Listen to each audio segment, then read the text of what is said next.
Donc moi je m'appelle Badara Diouf et je suis le CEO de Samoweb Sinoweb, mais aussi le président du réseau des entrepreneurs numériques de la francophonie. En même temps, je suis l'initiateur de la formation Sama Boutique Internet que nous avons mis en place pour accompagner les jeunes à la création de sites de vente en ligne, mais surtout accompagner les jeunes à l'entrepreneuriat digital qui est en vogue. Et ce programme va permettre aux jeunes non seulement de se lancer à l'entrepreneuriat digital, mais aussi de les accompagner à trouver des financements pour les initiatives de boutique Internet. Sama Boutique Internet est un programme qui est en vogue. Pourquoi? Parce que depuis un bon bout de temps, nous parlons de l'entrepreneuriat digital, mais qui est très mal organisé. Je m'explique. L'entrepreneuriat digital, pour moi, ça doit être conforme à notre environnement. Et quand je dis conforme à notre environnement, chaque Sénégalais, quelle que soit sa localité, doit s'identifier à notre projet de boutique Internet que nous avons. Que ce soit des projets qui parlent de Fogudjaï, que ce soit des projets qui parlent de produits locaux, pour moi, ce sont les projets les plus forts qu'il faut mettre en avant. C'est ces projets-là que le Sénégalais, partout où il est, s'identifie à ça. Et la plupart du temps, c'est ça qui fait marcher la vente Internet. Alors, vraiment, moi, c'est un programme que j'ai envie de partager partout au Sénégal. Nous l'avons fait depuis l'année passée. Nous sommes partis jusqu'à Kédougou pour le faire, nous sommes partis jusqu'à Thiès pour le faire.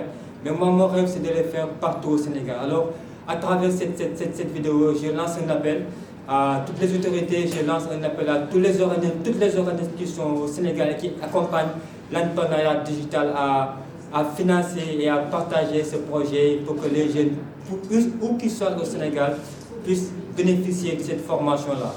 Et j'encourage aussi cette belle promotion que j'ai eu à faire depuis lundi avec le ministère de la Jeunesse sous la direction des Gaz, qui est une très belle promotion. Vraiment, ça fait partie des meilleures promotions que j'ai eues. Ils ont travaillé vraiment sur des sites très originaux, des sites qui nous parlent de notre environnement sénégalais, des sites de contenu locaux vraiment très rassurants. Alors moi, je remercie les participants qui se sont montrés vraiment engagés, qui veulent à tout prix s'investir sur le e-commerce, et pour moi, c'était ça le plus important. Alors je remercie vraiment aussi l'AUF de nous avoir donné un cadre adéquat pour faire ce projet, et merci à tous les participants de leur gentillesse, merci à tous les participants de leur ouverture, et merci aussi à notre presse qui est là à travers Sadio, qui nous a accompagnés depuis lundi, qui est un jeune très dynamique aussi. Vraiment, je remercie. Et merci à la jeunesse sénégalaise, merci encore. Voilà. Donc, assalamu alaikum. Voilà, moi je suis Badara Diouf, je suis CEO entreprise de Samoweb Sinoweb, mais aussi président des entrepreneurs numériques de la francophonie. Alors, nous sommes venus pour voir si un projet bu ñuy woowe Sama Boutique Internet. Mooy projet boo xamante ne day dimbali jeunes yu bëri ñu lancé aussi xarale yu bees yi bu ñu orienté côté commerce. Maanaam boo xoolee tey Sénégal jeunes yu bëri ñu ngi bëgg a lancé aussi entrepreneuriat, mais ñun entrepreneuriat bu ñuy promouvoir mooy entrepreneuriat digital. Entrepreneuriat boo xamante ne day permettre jeunes yu bëri du ñuy jaay sur Facebook de manière désorganisée, ñun dañ leen di accompagner à travers une boutique internet boo xamante ne day mettre des produits en ligne, mais de manière plus organisée. Alors tey projet bi ñu vraiment man dama si kontaan, parce que tey ak promotion bi dama gis ay boutiques yoo xamante ne vraiment tous les Sénégalais dañ ciy gis seen bopp. Boutiques yoo xamante ne tey boo ko doon xool si internet bi doo ko gis, et tey vraiment loolu moom mooy volet innovation bi. Innovation bi dañ ko war a boole ak maanaam suñu environnement. Tey foo mënti nekk si Sénégal boo gisee surtout xale yi nii da ngay kontaan, parce que da nga siy gis sa bopp. Te si man loolu dafa am solo trop, parce que volet e-commerce dafa nar a inclure suñu environnement, et ñoom surtout ñu defal nii dafa inclure suñu environnement. Alors maa ngi lancé appel surtout autorités yi ñu accompagner ñu si projet bi nii, si programme bi nii, ñu mën ko def partout au Sénégal, parce que warul yem Dakar kese. Sénégal, je pense que c'est 14 régions. Alors fépp fu ñu mën a toll Sénégal jeunes yu fa nekk war na leen mën a fekk si indi leen programme bi defal leen ko. Alors ñu ngi remercier vraiment la Dias qui a accompagné ce projet-là à travers l'association Fàllu si Diine Ji, mais aussi l'agence universitaire de la francophonie bu ñu jox cadre bi tey ñu mën a def formation bi nii. Alors man damay lancer benn appel surtout pour la jeunesse, alors bu leen découragé bu leen bàyyi. Pourquoi? Parce que tey ñu ngi ci àdduna boo xamante ni ñëpp am seen wàll ci biir ñëpp am seen possibilité créer seen entreprise ci biir ñëpp am seen possibilité tey am visibilité ci biir.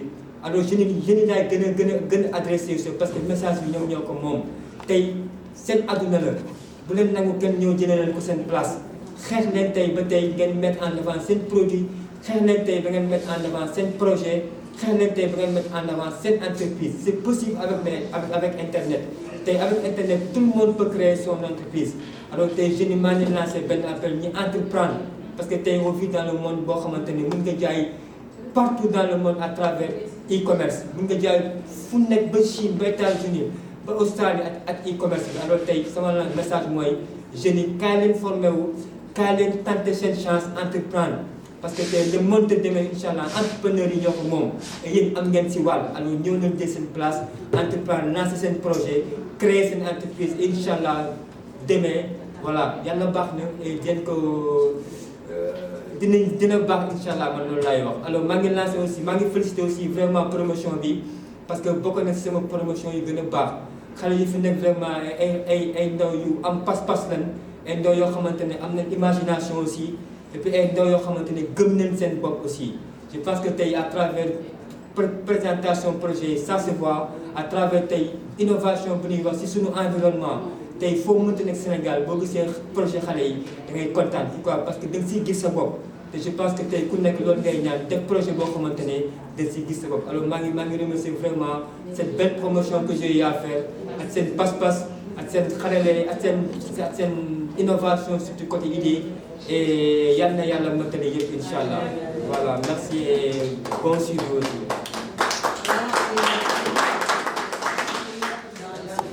je pense que j'ai bien. Asalaamaaleykum ñu ngi nuyu ñëpp di ziar ñëpp di am mbégte ci li nga xamante ni nii yàlla dogal na ñu nekkoon ci muy formation bi nga xamante ni nii formation digitale nga xamante ni nii ñun ñëpp nga gis tey jeunesse bi taxaw pour bëgg loo xamante ni nii pour yokk sañu expérience waaye aussi pour mën a entraîner bu baax ci entrepreneuriat bu baax a baax nga gis ni dañoo xool ba xool ni. gisuñu lu dul ndaw ñi ñoom ñooy magi ëllëg ensuite ñoom ñooy yaakaari ëllëg donc nag comme ndaw ñi ñooy yaakaari ëllëg dafa war a nekk loo xamante ni nii dañu war a am ay ambition am fu wóor foo xamante ni nii war nañ ko fa teg li nga xamante ni doon nañ ko def nag dafa bokk ci li nga xamante ni day wóoral yow li nga xamante ni bëgg nga ko def muy sa ambition muy formation bi nga xamante ni nii am nañ ci opportunité bu baax a baax jugee fi nga xamante ni nii moo di ministère de la jeunesse ci di moom ma Néné Fatoumata Tall ñu ngi koy nuyu bu baax a baax di ko remercier bu baax ci opportunité bii mu ñu defal ak collaboration bi nga xamante ni am na ko le président Fallou Sidine ji Libaas colonel Diop nga gis ni Fallou Sidine ji yëpp am nañu taxawaay ñëw taxaw assister ci li nga xamante ni nii moo di formation bi ndax ay ndaw dong lañu ay ndaw kase lañu te dañoo am yaakaar ci ñun moo tax ñu bëgg a taxaw suñu réew taxaw li nga xamante ni nii mooy nation bi ci biir activité ci fànn wu ci nekk ci tànk yooyu la ñu taxawee ñu ndaw ñi loolu la Néné Fatoumata Tall gis ci li nga xamante ni moo di Fallou Sidine ji ba tax na ñu bëgg li nga xamante ni nii moo di def nañ ko muy formation bi ñu bëgg ci am ay yeneen bunt yoo xamante ni nii muy liggéey financement ko ñu financé ko nga xamante ni dinañ mën a ibbi li nga xamante bëgg nañ koo def ñi ko jot a am ñu am benn amélioration bi ñu pousse leen ñi ko jotul a am aussi am yéene bi muy taxawal seen i projet ñu fexe aussi nu ñu mënee taxawale seen i mbir ba mu am yenn avancement yi aussi nga xamante ni nii lépp liñ fi wax da ngay gis ni lépp pour réew mi la donc lépp pour réew mi la te ñëpp ñi fi toog pour réew mi lañ fi nekkal donc bëgg nañu ñu gën a gersuwaat ndaw ñi nga xamante ni ñoo di ndaw entrepreneuriat bu baax a baax ñu mën a avancer mën a atteindre suñu objectif parce que aussi réew mi day dox aussi âge yi day dox aussi doom yaa ngi ñëw rakk yaa ngi ñëw ñeneen a ngi ñëw donc bëgg nañu ñun ñi nga xamante ni nii toll nañu ci ñu dem ci jusqu'au bout ba nga xamante ni nii dañuy am benn réussite bu mag ci réew mi ba ñuy tudd lu mel nii nga xamante ni tey gis ngeen àdduna dafa changé bu ñu demee ba lépp nekk numérique kon tey war na ñu taxawaay boo xamante ni dañuy jàppale ndaw ñi à tout moment di leen gersu à tout moment donc ñun du ñu def lu dul di kontaan bu baax a baax ci occasion bu mel nii nga xamante ne ni am nañ ko bëgg rek yàlla sañu ndaw ñëpp ndaw réew mi yëpp gersuwaat amaat ay taxawaayu avancement boo xamante ni dinañ mën a taxaw ci yu mel nii aussi dugg ci nga xamante ni moo di école bi université francophone bi nga xamante ni nii macha allah taxawaayam foo ko natt weesu na ko waaye aussi du ñu remercier te di fàtte sañu prof sañu DG nga xamante ni nii macha allah ànd nañoo ak moom ci formation bi depuis lors mu nekk koo xamante ni nii ku jàmbaar mu nekk koo xamante ni nii aussi li mu lay jox dala koy jox ak yéene mu nekk koo xam ni aussi bu la ko joxee yow di nga ko mën a jël te boo ci doxee yàlla gëm naa ni dina la jàppale te bu la jàppalee day nekk loo xamante ni réussite am la waaye réussite université francophone la waaye réussite la si ñun ñi nga xamante ni taxawu nañ pour doon ko jàng donc daal à grosso modo ñun ndaw ñaa ngi nii ñu bëgg muy état bi gën a retourner ci ginnaaw dellu xoolaat ndaw ñi dégluwaat leen toujours aussi lu ñu dégluwaat jeunesse bi lu jeunesse bi bëgg ñu bàyyi ci xel aussi jeunesse bi am nañu ay ambition ndaw ñi am nañu ay ambition am nañ ko bu baax a baax mais parfois buntu bu ñu jaar day nekk problème donc loolu aussi lañ bëgg ñu gersuwaat ko bu baax a baax surtout côté entrepreneuriat bi gars yi am nañu vision yi macha allah loolu daal la ñuy lancer comme message bëgg ko ci réew mi bëgg ko ci nga xamante ni nii jeunesse bu mu mën a doon ñu ngi am remerciement bu baax a baax wasalaamaaleykum wa rahmatullahi. Voilà, comme je disais, je m'appelle Badara Diouf, je suis le CEO de Samaweb Sinouweb, mais aussi président du réseau des jeunes entrepreneurs numériques de la francophonie. Et je suis président aussi de l'association des jeunes entrepreneurs numériques africains, JEPNA. Alors moi, je pense que le message est fort, comme Nibas l'a dit, comme Alassane l'a dit plus tôt. Et il faut accompagner la jeunesse à travers la formation numérique. Il faut accompagner la jeunesse à travers les initiatives qu'ils ont. Et on parle de l'ère du digital, l'entrepreneuriat digital est en vogue. Alors moi je pense qu'il faut accompagner énormément partout tous les jeunes qui sont plutôt au Sénégal à l'entrepreneuriat digital. Il est poussé à entreprendre. Alors que ce soit les autorités, que ce soit les institutions qui sont là, les organismes, les ONG, nous leur lançons un message d'accompagnement à la formation, à l'entrepreneuriat digital qui est en vogue ici en Afrique, pour donner encore un autre espoir à la jeunesse qui est là, à la jeunesse créative, à la jeunesse qui innovante aussi à travers des initiatives de projets. Et moi j'ai eu à les former et vraiment je suis très satisfait. Ils ont fait du bon et pour moi c'est à partager partout, pas seulement au Sénégal mais partout en Afrique.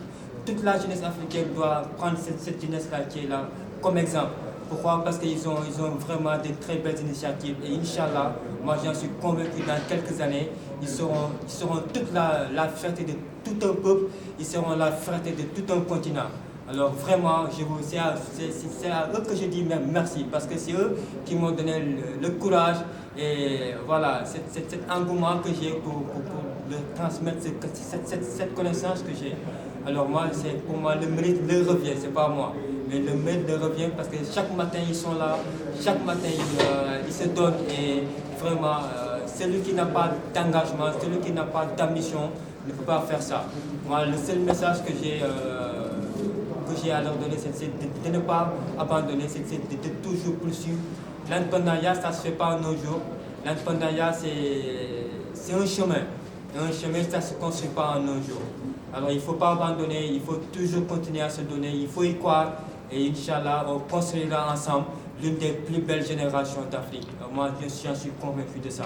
Alors merci à la jeunesse, tous pour un et un pour tous. Voilà.